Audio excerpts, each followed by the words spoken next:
Vote યાત્રા લઈને અમે ભાવનગર તરફ જઈ રહ્યા છીએ। ભાવનગર લોકસભા મત વિસ્તારનું આ એક રંગોળા ગામ છે। રંગોળા ગામમાં જે ફૂલવડી ખૂબ વખણાય છે।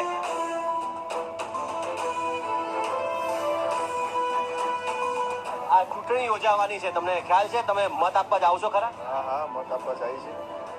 ભાવનગરની વાત કરીએ, નેતાઓ જે મત લઈને જતા હોય છે, પછી અહીંયા ખબર અંતર પૂછવા આવે છે ખરા? હા આવે છે, પહેલી વખત આવે, જીતે ત્યારે બધા આવે।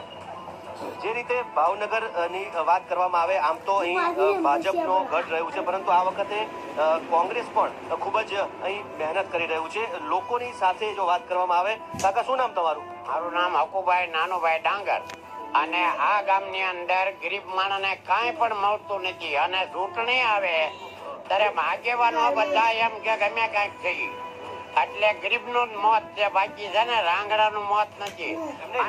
નેતાઓ જે મત લઈને જાય છે એ આવે છે ખરા?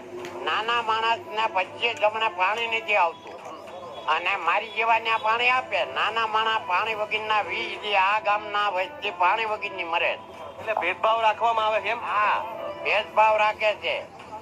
અને કોંગ્રેસ કે ભાજપ એ જ કે અમારે આગળ મત દેવાનો થતો જ નથી 5 ગામને, કેમ કે જો અમને અહીંયા 5 વર્ષ પછી કોઈ ડોકાતા નથી। આત્મારામ બેઠા રહે, શક્તિસિંહ બેઠા રહે, આ ભાઈ બેઠા રહે, અને આ ગામની અંદર કોઈ પણ કાંઈ કરતા નથી। ભાઈ ટૂંકમાં જે એક કહી શકાય કે એક તળપદી ભાષામાં જે દાદાએ વાત કરી કે ભાજપો કે કોંગ્રેસ કોઈ નેતાઓ ખબર અંતર પૂછવા આવતા નથી।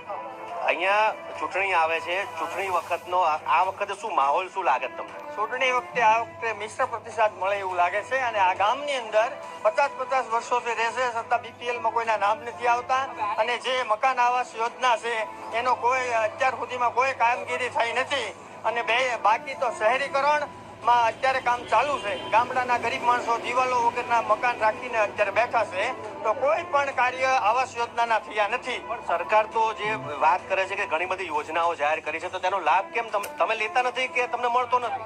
સર્વનો સાથ બરોબર છે। પહેલા તો એ વાત રહી કે પાણીની, બરોબર કે બધા ડેમોની અંદર નાખે છે, તો અમારું ગામનું ડેમ પણ મંજૂર થયેલું, તો અમારા ગામની અંદર અત્યારે પીવાનું પાણીની પ્રોબ્લેમ છે। 15 દિવસે ગામના ઘરે પાણી આવે છે।